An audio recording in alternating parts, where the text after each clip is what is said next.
এবং এসে দেখলাম এখানে আমার প্রচুর স্টুডেন্ট। তো এ ব্যাপারে আমার আর কিছু বলার নেই, তাদের পারফরমেন্স দেখে আমি যথেষ্ট মুগ্ধ হয়েছি।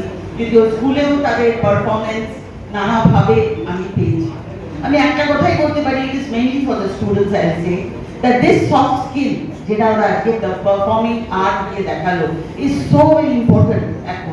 এখন national education policy 2020 is tracing on this, এবং তারা বলছে যে এটা এখন আর কোনোভাবেই কো-কারিকুলার বা এক্সট্রা কারিকুলার অ্যাক্টিভিটি নয়, whether sports or any of these activities, even যদি সেটা ডিবেট হয়, পাবলিক স্পিকিং হয়, even গ্রুপ ডিসকাশন হয়, they are something which will be noticed.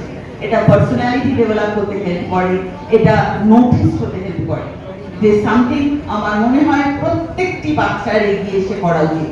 Academics পড়াশোনা তো হবেই, সেটা একটা হার্ড স্কিল যেটা আমরা টেকনিক্যাল এক্সপার্টাইজ দিয়ে ডেফিনেটলি পাবো, কিন্তু যাদের ভেতর যে পোটেনশিয়াল আছে, যাদের ভেতর সে ক্রিয়েটিভিটি আছে, সে প্যাশন দিয়ে সেটা যে তার ফলো করে এবং সেটা যদি নিয়ে আসে, অবশ্যই যখন তারা হায়ার স্টাডিজে যাবে তাদের একটা রিফ্লেকশন হবেই, দে উইল বি নোটিস, আর তাদের রিজিউমেতে I believe it will be reflected.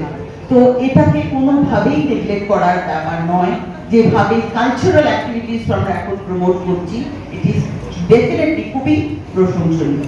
আরেকটা কথা আমার মনে হয় বলা দরকার, এই কমিউনিকেশন, আমরা যে কমিউনিকেশনটা করছি থ্রু পারফর্মিং আর্টস, নাচ গান, এটা ছাড়াও if you can at least একটা কোথাও এই ওর মধ্যেখানে আমাদের সামার ভ্যাকেশন হয়, মধ্যেখানে আমাদের গ্যাপ হয়, যদি একটা কোনো ফরেন ল্যাঙ্গুয়েজ আমরা চেষ্টা করি শেখার, ইট উইল বি ভেরি ইউজফুল।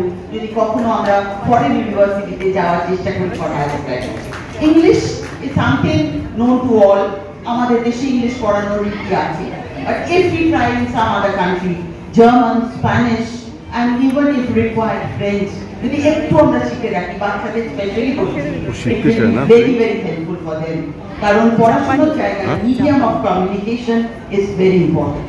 তো এই মানে হার্ড স্কিল, সফট স্কিল আমাদের ভেতরে ডেভেলপ করার জন্য এই যে ইনস্টিটিউটস গুলো আছে, যারা ডিফারেন্ট ওয়েতে চেষ্টা করছে, মক টেস্ট দিচ্ছে, they are having different way of reaching children, giving hands on experience, এটা প্রশংসনীয়।